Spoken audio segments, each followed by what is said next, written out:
Russia's Su-34 strike fighter jet is all-killer. Designed primarily for medium-range ground attack missions under any weather conditions, the Su-34 boasts a prodigious and constantly expanding armament suite. Its 12 hardpoints are compatible with a slew of air-to-air, anti-ship, and air-to-ground, and cruise missiles, as well as numerous entries from Russia's vast catalog of TV, laser, satellite-guided bombs. By Mark Episkopos. The Sukhoi Su-34, NATO reporting name fullback, is among Russia's most capable strike fighters, blending a time-proven airframe design with a raft of modern performance features. The initial round of research and development into what would eventually become the Su-34 began in the early 1980s, with the Soviet Air Force seeking to phase out both the aging Su-24 Panzer attack fighter and Tu-22 bomber with a new platform that combines advanced ground attack capabilities with maneuverability.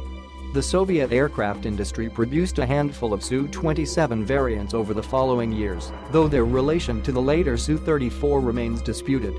A precursor to the Su-34, dubbed the Su-32FN, finally emerged in 1995, but the program languished from erratic funding and inconsistent political support in the decade following the Soviet collapse.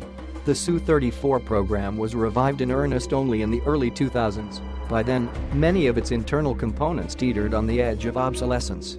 What followed was a thorough refit and modernization effort, with the Su-34 receiving digital onboard controls, a more streamlined navigation system, and improved electronic countermeasure (ECM) capabilities. The Su-34 formally entered service in 2014 as an all-weather, two-seat, supersonic Generation 4+ strike fighter. The Su-34's three-surface design notably includes a duckbill-shaped nose cone, two tail fins broadly reminiscent of the Su-27, canards to assist with maneuverability, and a side-by-side cockpit that can potentially facilitate improved communication between the two pilots. Two advanced Su-34 variants are in development, an electronic warfare plane that can reportedly mask the movements of friendly fighters so effectively that it's as though they simply disappear from enemy radars, and an intelligence, surveillance, and reconnaissance (ISR) variant for data-gathering operations. The baseline Su-34 configuration includes Kibani pods, a powerful jamming and countermeasures system. Future specialized Su-34 models will ship with the new Pika-M reconnaissance radar, boasting a detection range of up to 300 kilometers. Designed primarily for medium-range ground attack missions under any weather conditions, the Su-34 boasts a prodigious and constantly expanding armaments suite. Its 12 hardpoints are compatible with a slew of air-to-air, anti-ship, and air-to-ground, and cruise missiles, as well as numerous entries from Russia's vast catalog of TV, laser satellite-guided bombs. It is unclear when the Su-34 first saw combat, with some reports alleging that early Su-34 models conducted ECM warfare against Georgian air defenses during the Russo-Georgian War of 2008.